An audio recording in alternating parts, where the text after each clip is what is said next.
selanjutnya, perkenalkan kami. Saya Fahri Arkan Aufa, absen 8 dari kelas 12-2. Saya Joya Femiala Zara, absen 15. Saya Menesita Surya, absen 22. Saya Indah Lestari, absen 14. Saya Michael Hasan, absen 20. Saya Elisha Nurkumanta, absen 7. Saya Hilwa Ida Fitria, absen 13. Saya Haifa Dwi Nabila, absen 12. Jadi sinopsis dari kisah Sultan Agung Tahta dan Perjuangan Cinta adalah kisah ini adalah perjalanan hidup Sultan Agung atau Raden Rangsang, raja besar dari Kerajaan Mataram yang dikenal karena kegigihannya melawan penjajahan Belanda dan visinya menyatukan Jawa. Namun, di balik kejayaan seorang pemimpin tersimpan kisah cinta, perjuangan, dan konflik yang mendalam.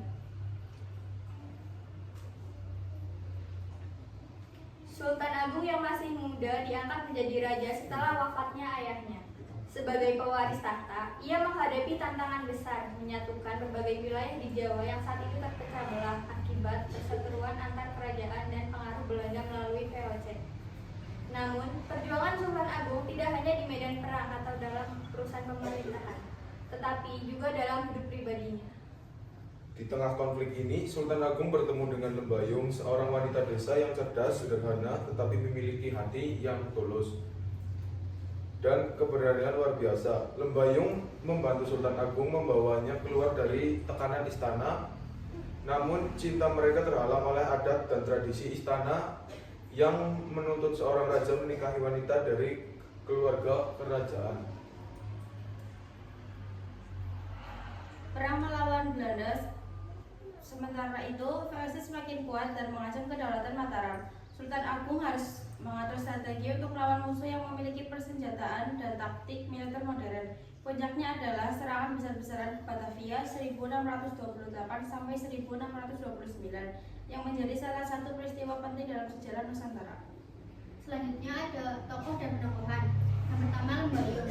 Lembayung pantang menyerah. Ia adalah putri dari Tuan Lurah. Yang kedua ada Sultan Agung atau Mas Rangsang. Sifatnya tegas, keras hati, pemarah, dan pemaaf. Ia adalah putra dari Prabu Hanyokawati dan Ratu Diah Banowati. Yang ketiga ada Ratu Batang, keras hati, tegas, dan mudah akrab. Ia adalah istri pertama dari Sultan Agung. Yang keempat ada Ratu Mas Tinumpak. Sifatnya pendendam dan pengkhianat. Ia adalah istri pertama dari Prabu Hanyokawati. Yang kelima ada Ratu Diah Banowati.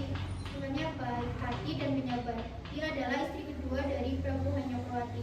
Yang keenam ada Setok. Ia adalah kakak dari Lembayung yang kabur di Batavia karena disiksa di Mataram. Yang ketujuh ada Ki Jejer, dia adalah guru yang bijaksana. Kedelapan, Kelana, teman Sultan Agung yang berperan sebagai mata-mata kerajaan Mataram. 9, Tumenggung Notoprojo, pengkhianat. Dia ingin menggagalkan penyerangan prajurit Mataram di Batavia. Yang ke-10, Roro Ungali. Dia adalah mata-mata dari Mataram yang ditempatkan di Batavia dan membunuh J.P. Coen. Yang ke-11 ada Adipati Kopor. Dia ditugaskan untuk memimpin perang. Yang ke-12 ada Kang Radu. Dia ditugaskan untuk membuat senjata perang dan memimpin perang.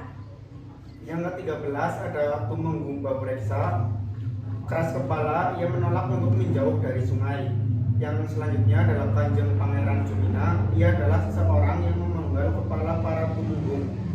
Selanjutnya ada Tumenggung Narapeksa, ia ditugaskan untuk menggempur Batavia dari sisi selatan. Selanjutnya ada Ki Juru Kiting, ia ditugaskan membangun padi sepanjang pesisir pantai.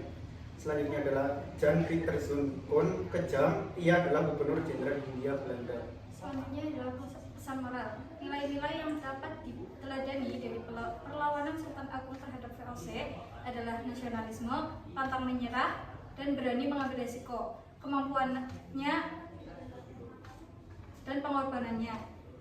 Menjadi pemimpin seringkali berarti harus mengorbankan kepentingan pribadi demi kepentingan yang lebih besar. Kisah ini mengajarkan semangat perjuangan melawan ketidakadilan dan upaya mempertahankan kedaulatan. Sekian presentasi dari kelompok kami. Kurang lebihnya mohon maaf. Wassalamualaikum warahmatullahi